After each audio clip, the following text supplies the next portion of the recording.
안녕하세요. 소리의 가치입니다. 구독과 좋아요, 알림 설정 부탁드려요. 오늘의 사연 시작할게요. 첫 번째 사연입니다.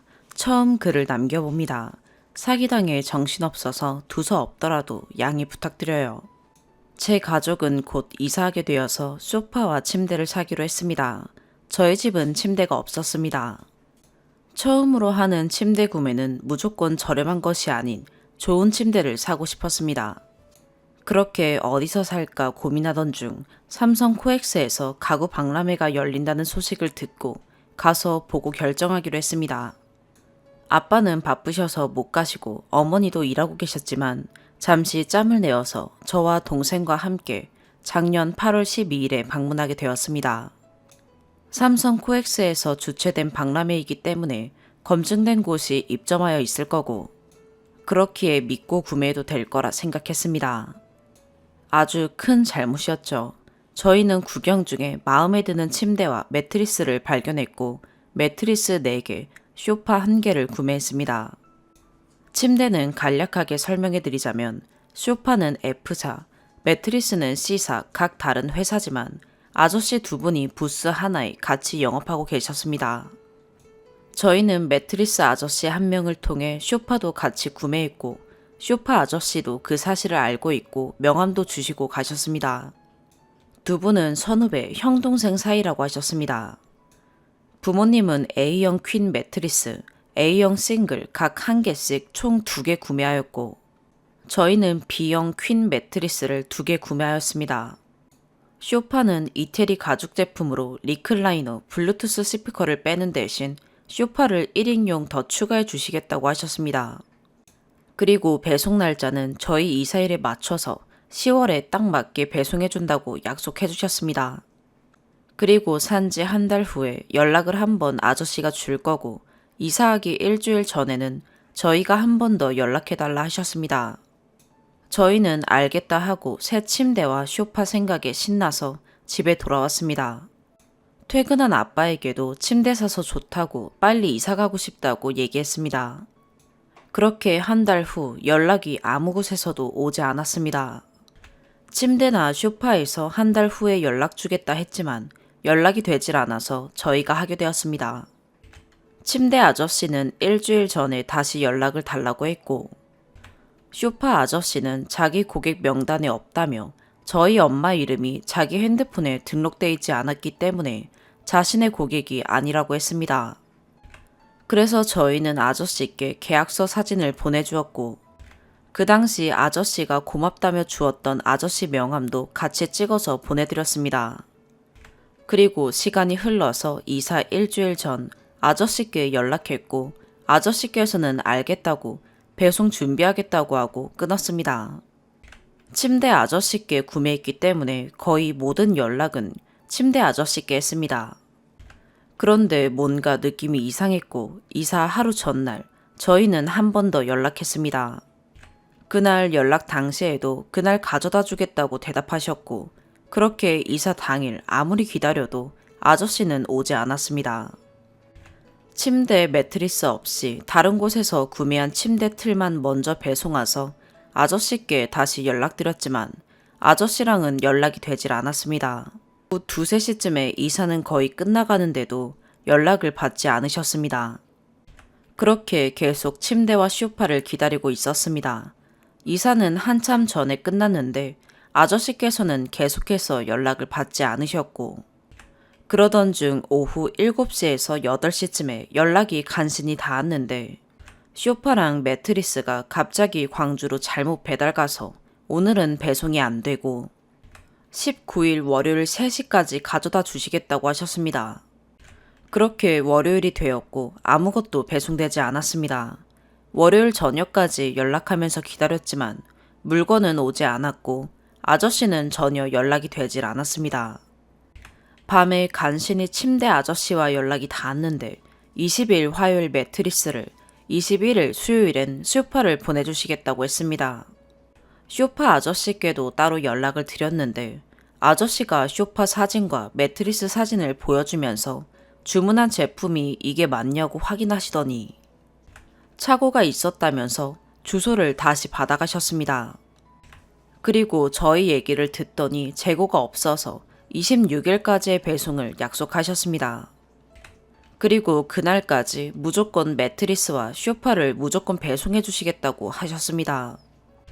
하지만 약속 시간이 되어도 매트리스도 소파도 오지 않았습니다. 그리고 두 분 다 연락도 되질 않았습니다. 계속해서 연락이 되지 않자 저희는 계속 문자를 남겼고 23일 날 침대 아저씨와 연락이 갑자기 닿았는데 24일까지 매트랑 소파를 무조건 꼭 배송해 주시겠다 했습니다. 하지만 또 아무것도 오지 않았습니다. 그러기를 몇 차례 계속 반복했고 그때마다 침대 아저씨는 무조건적인 배송을 약속하고 잠수 타셨고 그렇게 12월이 되었습니다. 참고로 12월이 되기 전에 11월 12일까지 저희 부모님께서 기다리시다가 매트리스 본사에 직접 전화를 하시게 되었습니다. 본사의 자초지종을 설명하고 명함에는 C사 소속인 것 같이 적혀 있는데 정말 C 소속 사람에게서 저희가 물건을 구매한 게 맞는지, 물류센터에는 저희 집 주소로 배송되는 물건이 있는지 확인차 하는 전화였습니다. 저희 사정을 들은 본사에서는 원래 본사에는 배달까지는 하지 않지만 저희 집으로 매트리스를 배송해 주었고 그래서 매트리스를 받았지만 그마저도 잘못 배송돼서 다른 매트리스를 받게 되었습니다. 주문한 건 A형 2개, B형 2개였지만 A형 1개, B형 3개를 받았습니다. A형이 더 비싼 매트리스입니다. 하지만 저희 가족은 언제까지고 침대 틀에서 잘 수는 없었기에 그냥 잘못 배달 온 매트리스를 사용하기로 했습니다. 그리고 소파는 여전히 연락도 없고 오지도 않고 아저씨가 저희 아빠에게 갑자기 연락하셔서 11월 30일까지 소파 배송을 약속하셨습니다. 하지만 또 오지 않았습니다. 당연히 연락도 오지 않았고요. 그렇다고 연락이 된 것도 아닙니다. 그리고 다시 연락이 오기를 12월 4일까지 배송해준다 했습니다. 그리고 미안하다고 식탁을 더 포함해서 보내줄 테니 택배 비용 25만 원을 보내주면 바로 배달해주겠다 하여 저희 아빠께서 보내드렸습니다. 그 이후로도 무소식이었습니다. 화난 엄마가 박람회에 전화해서 이제 고소 절차 들어가겠다고 통보하시고 아빠께 25만 원 안 찾아오면 집에도 들어오지 말라고 하셨습니다. 그리고 바로 12월에 엄마께서는 경찰서 가서 진술하시고 고소를 진행하셨습니다. 여태까지 아저씨와 한 전화는 전부 다 녹음해 두었습니다. 저희는 서울에 살아서 서울경찰서에 접수했지만 그 아저씨 본거지가 광주라 사건이 광주경찰서로 내려가게 되었습니다. 12월 31일에 담당자가 바뀌었다고 문자가 왔습니다. 사건 접수한 지 한 달이 넘었는데 이젠 경찰서에도 연락이 없더라고요. 그래서 엄마가 다시 광주경찰서에 전화했더니 순차적으로 들어온 사건 먼저 수사하고 있으니 계속 기다리라는 말만 반복했습니다. 엄마는 2월까지 기다리다가 소비자 상담센터에 2월 8일에 전화를 하셨습니다. 그때 소비자 상담센터에서 사기꾼 아저씨에게 전화가 갔는데 그 사람이 구정 전까지 환급 또는 제품 반품을 해주겠다고 약속했습니다. 그리고서 2월 9일에 광주경찰서에 또 담당자가 바뀌었다고 연락이 왔습니다. 일주일쯤 후 2월 15일에 경찰서에서 연락이 왔는데 담당자가 또 바뀌었다고 연락이 왔습니다. 정말 길고 긴 시간이 지나 광주경찰서에서 아저씨와 연락했는데 설날 전까지 경찰에 출두해서 얘기했다 했지만 아저씨는 나오지 않았습니다. 하지만 전화는 연락이 닿았는데 침대 아저씨가 경찰한테 2월 10일까지 물건을 주든지 돈을 되돌려주든지 다 해결하겠다고 경찰한테 약속하셨습니다. 하지만 물건은 또 오지 않았고요. 그리고서 그 이후에 경찰이 출석하라 했지만 아저씨는 또 출석하지 않으셨고 그렇게 3월 초까지 버티다가 아저씨가 피고소인 조사에 3월 4일에 마쳤다고 경찰한테 연락이 왔습니다. 침대 아저씨가 저희에게만 그러고 다닌 게 아니었나 봅니다. 굉장히 여러 명에게 그러고 다녔나 보더라고요. 이 부분은 자세히 말씀드릴 수 없지만 그냥 나쁜 아저씨였습니다. 아저씨는 조사에 임하면서도 저희가 결제한 게 카드였네, 현금이었네, 하루마다 말이 바뀌었고 계속 저희 엄마에게는 확인 전화가 왔습니다. 너무 말이 많이 바뀌어서 경찰이 이미 내용 증명서와 계약서에 쓰여 있는 내용을 엄마에게 사실이냐 자꾸 물어봤고 솔직히 경찰이 읽고 조사하는지는 잘 모를 정도로 기본적인 걸 전화해서 물어보더라고요. 사건 진행 중에 담당관이 계속 바뀌어서 사건을 제대로 알고 질문하는 경찰이 없었습니다. 계속 사기꾼 아저씨 말이 맞냐고 물어보는데 정말 답답했습니다.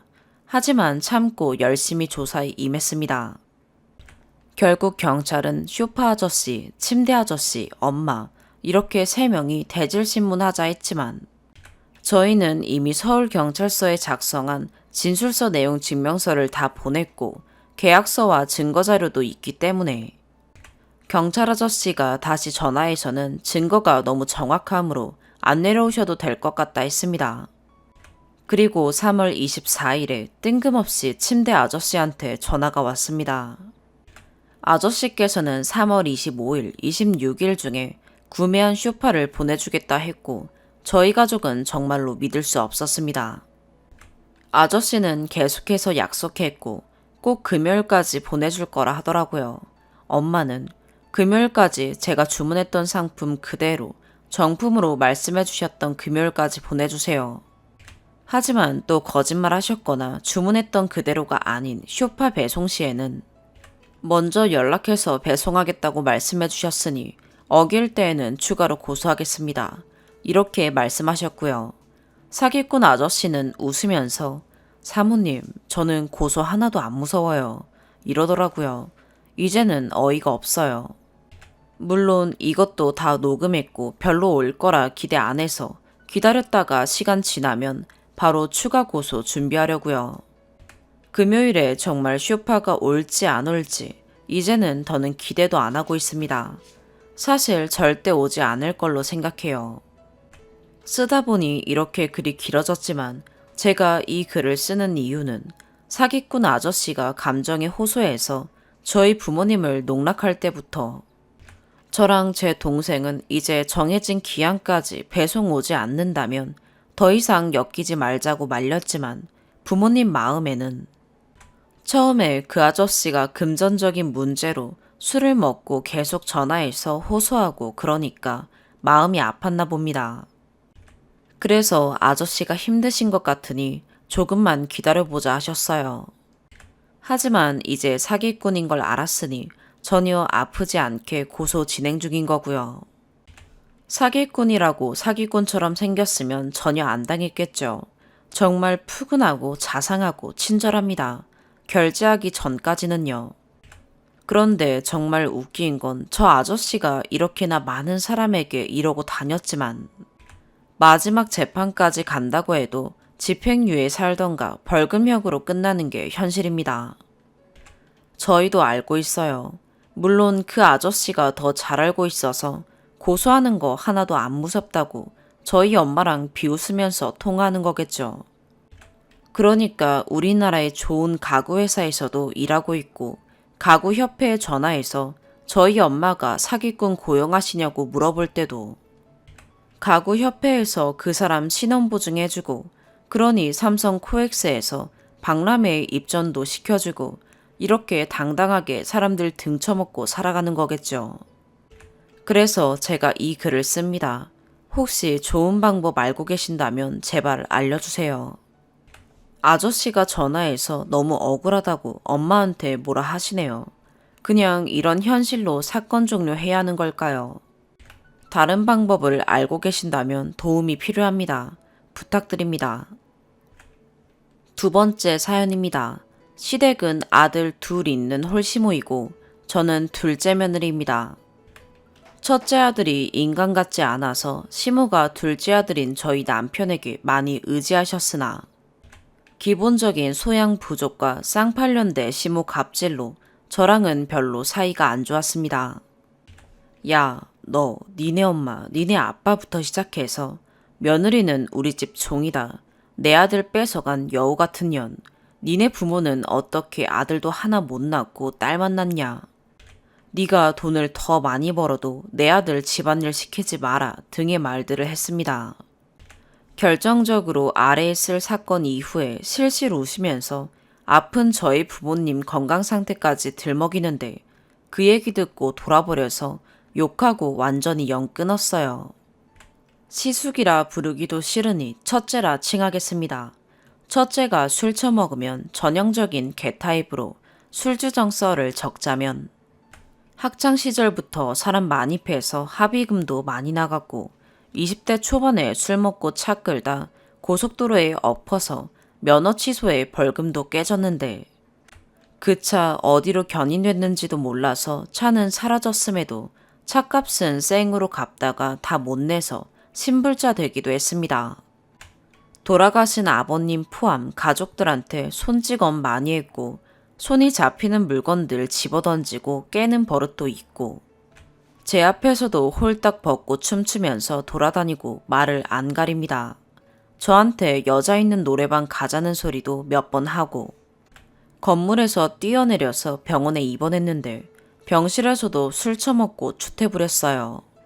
전 여친이랑 동거하다 헤어질 때 남편 본가 창고에 넣어놨던 저희 세탁기랑 가전을 저희한테 말도 없이 전 여친 위로금으로 줘버리고 입도 닦아버렸고요.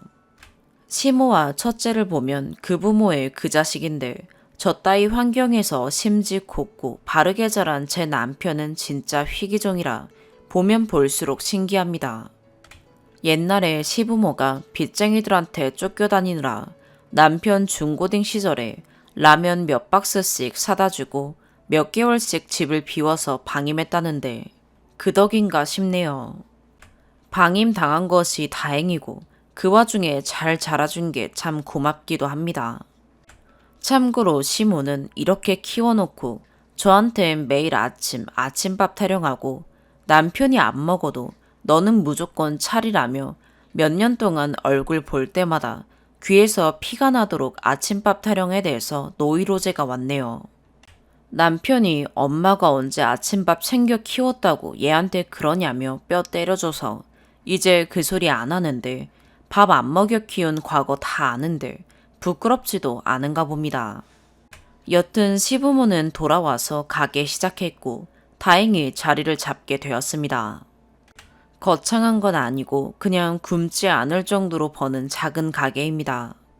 그러다 시아버님이 갑자기 돌아가시고 어머님 혼자 하기 힘들어서 첫째한테 같이 일하다가 물려받으라고 했더니 신불백수가 허구한 날 금고에서 돈 꺼내 친구들이랑 술 처먹고 무단 결근 반복하다가 자긴 그런 일 할 사람이 아니라며 때려치겠다 통보했습니다. 농사 짓겠다더니 천성이 게을러 망했고요. 호프집 자리 잡은 거 인수받았는데 역시나 망했습니다. 그때 남편이 회사 임금체불 문제로 퇴사하고 가게 받기로 해서 20대 때부터 10년간 일하면서 가게를 키웠습니다. 맡은 일에는 성실한 사람이라 주 1일 쉬며 10시간씩 근무해 주에 한두 번 새벽 4, 5시에 출근도 했습니다. 직원 시급과 동일하게 받으며 일했습니다. 가게 수익이 많아도 추가로 더 받은 것도 없었습니다. 저도 남편 가게 바로 옆에 규모 작게 가게를 시작했습니다. 출퇴근 같이 하고 두 가게 시너지 효과 보면서 어떻게든 키워나가보려고 노력했습니다. 적자 메워가며 몇 년간 일해서 자리 잘 잡았고 지인들 동원해서 밥 먹여가며 엄청 홍보했습니다. 타 지역에서 아름아름 찾아오는 손님들이 생겼고 지금 이만큼 이름 올린 것도 제 노력도 그만큼 들어갔습니다. 그런데도 시모에게 가게 명의 바꾸자고 요구할 때마다 조금만 더 있다가 조금만 더 라며 미루네요. 저희 결혼할 때 시가에서 100원도 지원 안 하셨습니다. 개첫째가 지 전 여친 줘버린 가전제품도 안 물어줬습니다. 굳이 비교하자면 친정이 학식도 더 높고 잘 살아요. 친정에선 많이 도와주셨고 남편도 친정에 잘합니다. 그동안 첫째가 돈 사고 몇 번 친 거 시모가 물어주니 첫째는 당연히 받을 돈 받은 사람 행세를 합니다. 그러다 어느 날 갑자기 임신한 형님 데려와서 결혼하고 손주 낳았더니 시모가 차도 사주고 집세에 생활비까지 바리바리 해주네요. 가게 수익에서 저거 다 돼줬으니 당연히 그 가정에서 남편의 노력도 갈아 넣은 거죠. 근데도 첫째네는 떼인 돈 받은 것 마냥 감사한 줄 모르네요. 시모는 자기 아들이 워낙 양아치다 보니 형님이 애 놓고 도망갈까봐 눈치를 많이 봅니다. 또 하나뿐인 손주라 매일 물고 빨고 있어서 아주 버르장머리 없게 지 아빠랑 똑같이 크고 있어서 형님이 골머리 썩는 중이고요. 시모는 자기가 손주 버릇 그렇게 들이면서 맨날 형님이 애 영양가 없는 인스턴트나 처먹이고 모같이 키운다며 애 별나다고 욕하고 다닙니다. 남편은 저런 인간이랑 애 낳고 살아주는 형수님 고맙다며 생일마다 선물 드렸고 조카 출산 선물부터 생일 선물, 백화점에서 예쁜 옷, 장난감 보이면 그냥 사주고 했는데도 남편 생일, 제 생일에 늘 연락 없고 제 생일에 딱 한 번 10만 원 봉투 받은 적이 있습니다. 그래서 그 집에 선물을 아예 끊었더니 애 입학 선물 안 주냐며 뒷말이 나온 듯 합니다. 형님네는 저희한테 전자레인지 하나 준 게 다입니다.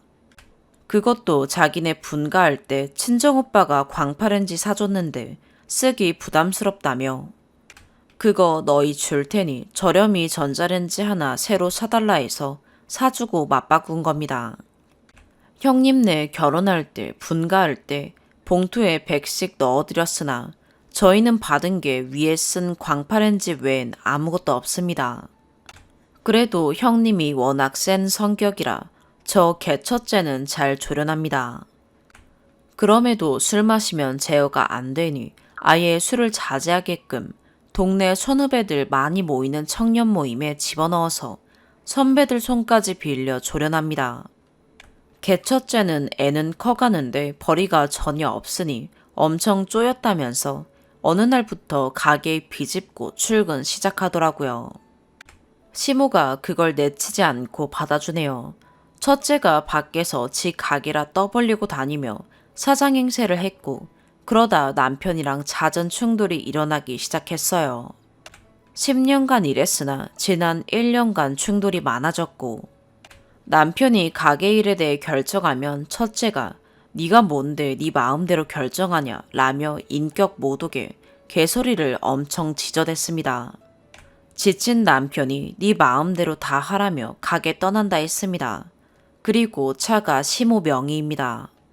가게 세금이랑 지출 증빙 때문에 가게 앞으로 리스 계약하고 돈은 남편이 남편 통장에서 전부 다 낸 후 시모 앞으로 명의 이전해줬습니다.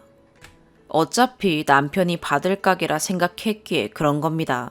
근데 개첫째가 차 가게건이 두고 가라 난리쳐서 싸운 적도 있고 마지막 싸움은 제 앞에서 홀딱 벗고 개난리를 쳤어요.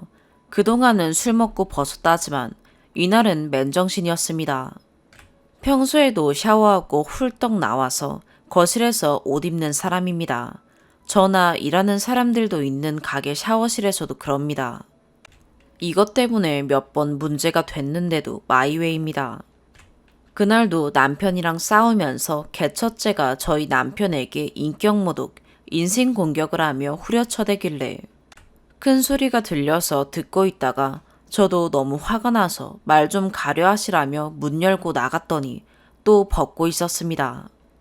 저한테도 네가 뭔데 무슨 자격으로 나서냐며 막말하고 곧바로 시모한테 가서 뭐라고 고자질한 건진 모르겠으나 시모가 저한테 달려와서 네가 네 남편을 뒤에서 뭐라고 조정하는지 모르겠으나 너 그렇게 살지 말아라 라고 하기에 시모한테 아주버님 얘기만 듣고 와서 말씀 그렇게 하시지 마세요 라며 지금 있었던 상황 전부 말해주고 이래도 제가 어머니께 그런 소리를 들어야 하냐 했더니 시모도 당황해서 첫째 얘기만 듣고 그래서 미안하다.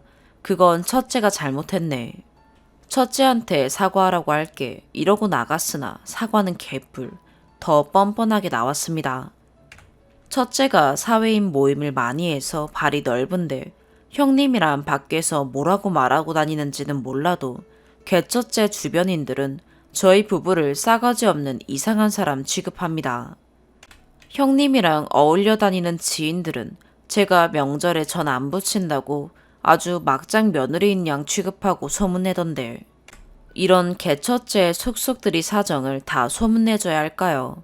시무가 몇 번 남편한테 와서 첫째가 일 제대로 안 한다고 네가 못 이기는 척 돌아와라 라고 잡았다는데 형 우리한테 와서 사과시키고 가게에서 내보내라 라고 했더니 남편 퇴직금도 아예 지급 안 하고 미루는 중입니다. 그러다가 그만둔 지 반년도 안 돼서 시무가 가게 명의를 첫째한테 넘긴 걸 알게 되었습니다. 첫째 놈은 인간도 아니라며 틈만 나면 욕하던 시무가 10년간 일한 제 남편을 그냥 버렸습니다. 이 일련의 과정들을 지켜보며 남편을 어디서 주워와서 노예로 기른 건가 싶을 정도로 남편도 모 같은 가족이라 치를 떠는 상황입니다. 제 사업도 자리 잡았고 따로 하는 부업도 있어서 저희 가족 먹고 사는 데는 지장 없으나 시가랑 바로 옆인 가게고 매일 얼굴 마주치는데 저 난리치니 빡쳐서 잠도 못 자는 상황입니다. 위에 쓰다시피 개첫째가 난리쳐도 시무가 중간 역할 모같이 하면서 저희 친정까지 건드려서 인연은 끄는 상태지만 남편은 고소를 해서라도 받을 돈은 받겠다. 곱게는 안 물러가겠다. 이를 갈고 있는데 이거 어떻게 먹여야 잘 처먹일 수 있을까요? 세 번째 사연입니다. 7년 전 27살에 8살 연상 사업하는 남자와 결혼했어요. 배려가 넘치는 모습에 같이 있으면 마음이 편해요. 생각하는 게 세상 편한 사람이거든요. 자기는 사업하는 사람인데 돈을 잘 모으는 여자를 만나고 싶었다 했어요. 돈 모으는 건 주특기거든요. 제 꿈은 어렸을 때부터 현모양처 가정주부였어요. 저희는 만난 지 8개월 만에 결혼식장 들어갔어요. 각각 집안에서 결혼자금으로 5천씩 받았어요. 그런데 시어머니가 예단은 해야 하지 않냐기에 저는 남편에게 모은 1억에서 드리자 했더니 여자 쪽에서 하는 거라는 거예요. 그럼 남자가 집해오는 거냐고 했더니 그럼 나중에 사업 잘 돼서 20억 벌어오면 네가 2억 가져올 거냐 해서 어이없어서 나 결혼 안 하겠다고 싸운 적이 있어요. 결국 친정아버지가 예단 절반 다시 돌아오는 거니 1,000만 원 보내자 하여 보냈던 기억이 나네요. 생각해보면 그때 알아봤어야 했어요. 투덜거린다고 자꾸 돈을 내놓는 게 아니었어요. 가전가구로 1,000 쓰고 남편이 2,000 사업자금으로 쓰고 제가 외할머니께 자영업을 시작하면서 빌린 돈 2,000만 원 갚고 결혼 준비하고 나머지 돈 3,000에 6,000 대출로 아파트 전세 얻어 살았어요. 남편은 해외 사업을 준비 중이었고 그 외 출퇴근하지 않아도 자기 용돈벌이를 할 수 있는 일을 했고 저는 오전 10시에 나가서 오후 11시 반쯤 들어오니 시간이 없어 술안주만 만들어줬어요. 남편은 자연스럽게 하루 3끼 배달시켜 먹었어요. 아이가 없었어서 크게 상관없었어요. 저는 대형마트에서 자영업을 해요. 직원이 있어도 월 2회만 맘 편하게 쉴 수 있고 제가 가져가는 월급이 300에서 500 정도였고 지금은 코로나로 매출이 많이 줄었어요. 서로 생활비를 내놓지 않고 살다가 결혼 1년 반 후 전세 재계약 시점에서 집주인이 7천을 올려달라고 해서 서로 얼마나 모아놓았나 보았더니 저는 3천, 남편은 0원, 결혼할 때 가져간 2천도 쓰고 없더라고요. 그때 정신이 번쩍 들었어요. 이대로는 안 되겠다 싶어서 지금부터 알바라도 해서 월 200씩 생활비 달라고 했어요. 사업을 준비해야 돼서 금방 그만둘 수 있는 일밖에 못한다 해서 배달 알바를 알아보더라고요. 2달 뒤부터 월 200을 주더라고요. 집은 제 돈을 보태 반전세로 옮겨 살았어요. 저희 부부는 제 집안 사정으로 친정 부모님의 이혼을 도와주게 되었고, 친정엄마를 모시고 나와서 돌아기까지 넷이서 살기에 좁아 월세 낼 돈으로 대출받아 이자를 내는 게 낫겠다 싶어 친정엄마 돈 6천, 저희 돈 6천에 융자 2억 5천을 받아 새 아파트로 들어갔어요. 친정엄마랑 사는 게 불편할 텐데도 남편이 엄마가 불쌍하다며 도와주겠다 해서 같이 살았어요. 남편이 준비하던 해외 사업은 잘 되지 않아서 포기하게 되었고, 지인의 권유로 용달 탑차 일을 하겠다며 남편이 친정엄마께 3천을 달라고 했어요. 용달차는 택시처럼 노란색 차 번호판 값이 필요해요. 그게 3천이랬어요. 제가 왜 엄마한테 돈을 달라 하냐 했더니 너랑 같이 잘 살려면 이 일을 해야 한다 그랬고, 저는 자영업 말고 취직을 하라 했지만 너무 완강해서 번호판 값 3천과 트럭은 할부로 산다기에 할부 이자가 아까워 차값 2,500까지 5,500을 제가 모아놓은 돈이 있어서 내어줬어요. 처음 6개월은 월 300씩 줬고, 새 집으로 이사하면서 친정엄마가 집에 안방을 쓰기로 해서 그 조건으로 월 200만 원씩만 주겠다 해서 줬어요. 저는 둘째를 갖게 되었고, 저희 부부와 엄마의 트러블로 엄마가 짐을 싸서 외할머니 댁에 가셨고, 엄마는 그 후 6개월 뒤 병원으로 돌아가셨어요. 엄마가 돌아가시고 재산이 좀 나왔는데 남편한테 2년 반 동안 엄마 모셔줘서 고맙다고 2,500만 원 중고로 외제차를 사줬어요. 남편이 차 욕심이 있거든요. 좋아하는 브랜드가 있어서 그걸 사준 건데 1년도 안 타고 마음에 안 든다고 다른 걸로 바꾸겠대요. 그리고 남편은 용달 일이 위태위태하다며 그만두겠다 했어요. 또 다른 지인이 하던 직구 대행 사업을 나눠받아 해보기로 했다 했고, 처음엔 돈이 안 된다고 했다가 사이트에 돈을 넣어야 물건을 올릴 수 있다며 도와달래서 3천만 원 또 들어갔어요. 트럭은 감가상각이 발생했고 번호판 값은 받을 수 있었어요. 그 받은 돈들도 돈을 넣어야 해서 들어갔죠. 월 200 주고 빌려간 돈을 5년간 갚는 조건으로 추가로 월 175만 원씩 달라고 했는데 3달 주더니 3달도 빚내서 준 거라며 월 200만 계속 받았어요. 빌려간 돈도 안 주면서 시작할 때부터 사무실도 얻고 직원도 쓰는 게 화가 나서 뭔 짓을 하든 월 100만 원씩이라도 갚으라고 했어요. 지켜보니 집에서 컴퓨터로 해도 되는 일이고 새벽 2시까지 맥주 마시고 늦게 자고 11시 출근해서 6시 퇴근하면서 직원 쓰는 게 이해가 안 됐어요.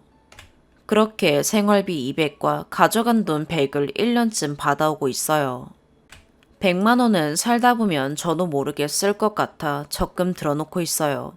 둘째도 생겼었고 용달은 밤에 일해야 해서 낮에 자야 하는데 지금 일은 낮에 일할 수 있어서 집안일도 도와줄 수 있고 제가 늦으면 육아도 해줄 수 있어서 그냥저냥 감사하며 살았어요. 그런데 3개월 전 저파장 스피커를 사더니 낮은 파장으로 뭘 개발했다고 특허를 내겠다며 등기소를 다니고 사람을 만나러 다녀요. 알고 보니 제가 생일 선물로 사준 투어링 오토바이도 팔고 그 돈으로 새로운 사업에 투자한 것 같고 저 모르게 본인 보험 약관 대출도 2천 정도 받았더라고요. 제 뱃속엔 셋째도 있어요. 저는 산후조리도 2달 하고 일 나가고 저한테 한 달에 10만 원도 안 쓰며 돈을 모으는데 저보고 알바를 더 쓰라며 배달할 때는 사람을 쓰라며 왜 그렇게 힘들게 사느냐 해요. 애는 셋이라 생활비로 월 50만 원이라도 더 갖다 주면 좋겠는데 대출을 더 받은 남편이 이해가 안 가고 속이 상하네요. 저희는 집 대출이자 50, 원금 상환으로 70만 원, 유치원비 및 돌보미 비용 90만 원, 그 외 식비, 보험비. 남편이 200 주면 너무 빠듯하고 제 돈도 많이 보태요. 저는 연금, 주식, 보험, 여러 가지 노후 준비를 하는데 남편은 흔한 국민연금도 아깝다며 가입을 안 하고 있어요. 저는 덜 열심히 살고 싶어도 옷, 가방보다는 실질적인 몸과 마음의 여유를 더 추구하는 사람이라 늘 열심히 살고 아끼고 1년에 한 번 해외여행 가는 걸로 풀었어요. 지금도 얼른 벌어놓고 노후에 쉬고 싶어요. 사업 한 번 더 하면 이혼하겠다 했는데 CR도 안 먹히네요. 이 정도밖에 내가 저 사람한테 영향력이 없는데 결혼 생활을 계속 해야 하나 싶고 그렇다고 애 셋을 혼자 키울 체력적, 정신적 여유도 없고요. 아무리 다른 사람 사연을 봐도 이렇게 퍼주는 아내가 없네요. 요즘 구청에만 가도 일자리 많다는데 퇴직금, 4대 보험 있는 남편을 가진 친구들이 부럽네요. 세금 내기 싫다고 건강보험도 밀리고 차 과태료도 차 팔 때 한꺼번에 낸다는 제 남편 어떻게 하면 좋아요? 제가 일을 그만둔다 협박해도 안 되네요. 저한테 너무 의지하는 걸로밖에 안 보여요. 제가 잔소리하면 본인이 너무 비참하대요. 같이 있음 마음이 편해져서 결혼했더니 절 이용해서 혼자만 편해지려는 것 같아요. 제가 너무 빨리 돈을 모으려고 하는 건가요? 제가 급한 건가요? 제발 많은 조언 부탁드려요. 네 번째 사연입니다.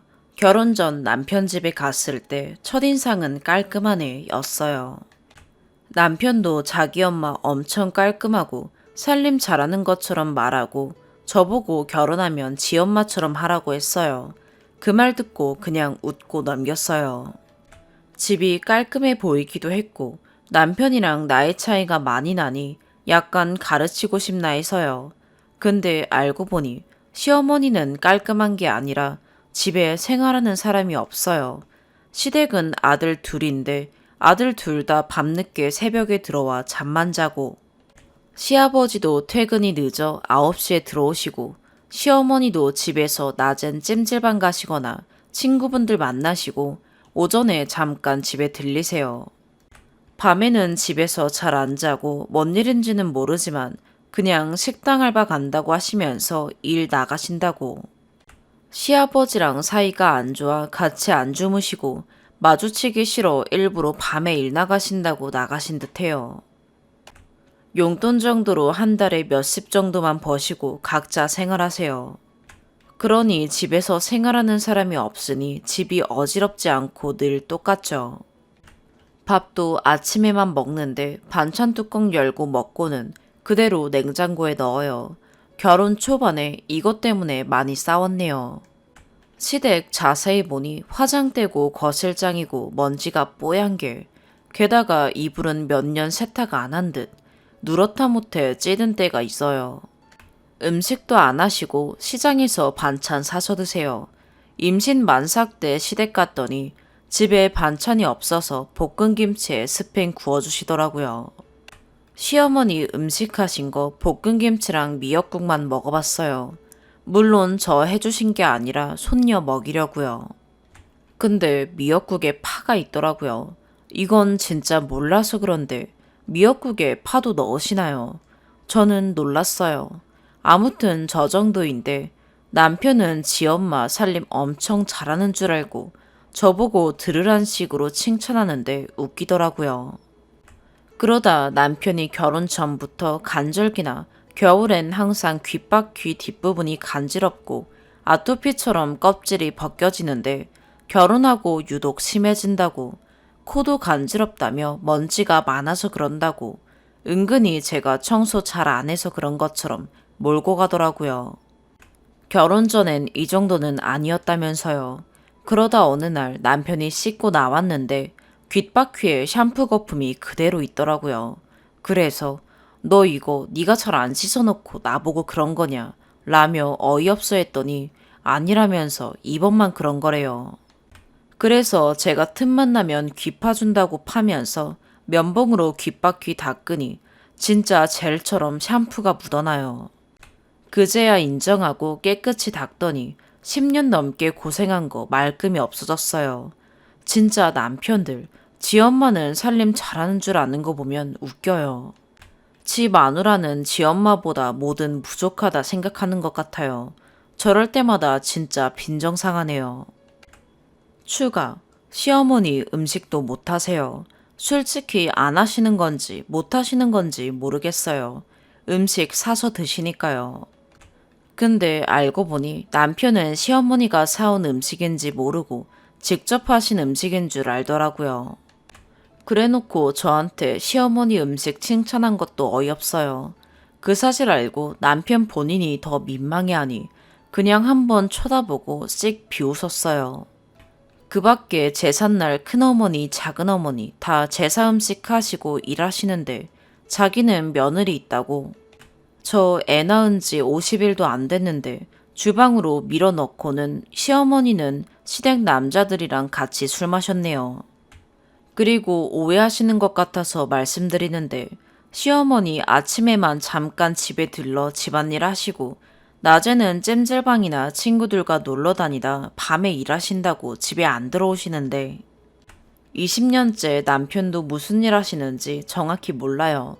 버신 돈은 본인 용돈으로만 사용하시고요. 솔직히 처음엔 두 집 살림 하시는 줄 알았어요. 남편이 시어머니께서 일하러 시내 나가신다고 데려다 드리려고 하면 끝까지 중간에 내려 버스나 택시 타고 가세요. 한 번은 몇 년 전에 연안부두 수산시장에 띠동갑보다 더 어려 보이는 남자랑 둘이 같이 오신 거. 우연히 저희 부부랑 마주치곤 기겁을 하시더라고요. 그 뒤 남편도 좀 기분이 안 좋아 보이길래 모른 척 했어요. 시아주버니 초등학교 1학년 때 처음 가는 소풍날 도시락 싸오랬는데 소풍인지 모르고 밥에 생멸치만 싸주신 분입니다. 시어머니 가정에 충실하신 분 아닙니다. 그러니 제가 더 어이없고 환장해요. 시어머니 살림 못하는 거 제가 하나하나 말해주면 지 엄마 흉본다고 기분 나빠합니다. 진짜 이럴 거면 지 엄마랑 살던가. 제가 살림 못하는 거 아닙니다. 청소나 음식 평균 이상은 한다고 자신해요. 두 번째 추가. 제가 추가글에 시어머니 사생활까지 쓴 이유는 시어머니가 밤에 일하신다니까 오해하시고 엄청 힘들고 열심히 사시는 분인 줄 아시는지 댓글에 시어머니 살림하시는 게 그 정도면 최선이라 하셔서 설명드리려고 쓴 거예요. 시아버지와 아들들 모두 일 나가지 말라고 말리는데 본인이 용돈 번다고 나가세요. 솔직히 밤에 집에 안 들어가시고 매일 나가시는데 매일 일하시는 건 아니고 일 안 나가는 날은 술 드시러 갑니다. 몇 번 술 드시고 폰 잃어버린 적이 있어 알아요. 그리고 호칭이 불편하셨다면 죄송합니다. 제가 지엄마라고 쓴 이유는 시어머니랑 사이가 안 좋아요. 시어머니께서 노는 거 좋아하셔서 매번 식사 때마다 술을 많이 드시는데 술 드시고 취해서 저한테 쌍욕하고 밀치기 등등 실수도 많이 하셨고요. 남편과 친척분들께 거짓말로 이간질도 하시고요. 특히 저희 아기 신생아 때 미세먼지 경보가 뜨는 날에도 손도 안 씻고 겉옷 입은 채로 아이 안아들고 얼굴 비비고 손 씻으시라고 몇 번을 말해도 불쾌해하시며 별꼴이라며 끝까지 안 씻으세요. 코 후비적거린 손으로 음식 집어 아기 입에 넣으시고 또 쪽쪽 빨고는 또 아기 입에 식당 물수건으로 아기 입 닦고 양치까지 시키시고 이걸로 남편이랑 엄청 싸웠어요. 그래서 지금은 아예 안 보고 살아요. 근데 제가 시어머니 싫어하는 거 알고 일련의 사건들도 다 알면서 아직까지 은근히 시어머니에 빗대어 저를 깎아내리려고 하니 빈정상해서 적은 글입니다. 진짜 대놓고 말하는 게 아니라 예전엔 이 정도까진 아니었는데 먼지가 많아서 그래 이런 식으로요. 시어머니 얘기가 나오면 예민해져 항상 싸우니 먼저 말은 안 꺼내는데 얄미워요. 다음에 또 그러면 그냥 시댁으로 내쫓아야겠어요. 오늘의 사연 여기까지입니다. 구독과 좋아요 알림 설정 부탁드려요. 시청해주셔서 감사합니다.